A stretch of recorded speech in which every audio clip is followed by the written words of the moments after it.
வன உலகின் மிகவும் பயமுறுத்தும் ஒரு வேட்டைக்காரன் பற்றி உங்களுக்கு தெரியுமா? அவன் பெயர் கார்லோஸ் ஹாத்காக்.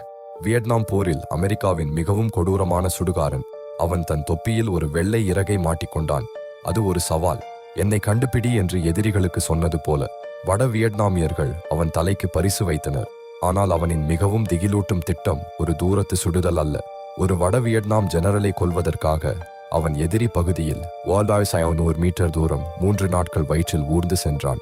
சத்தமே இல்லாமல், சுவாசம் கூட மெதுவாக ஜெனரலை கொன்றான். பிறகு மீண்டும் ஊர்ந்து திரும்பினான். வட வியட்நாம் அவனை வேட்டையாட தங்களின் சிறந்த சுடுகாரனை அனுப்பியது. 2 மனிதர்கள் ஒரே காட்டில். யாரும் யாரையும் பார்க்கவில்லை.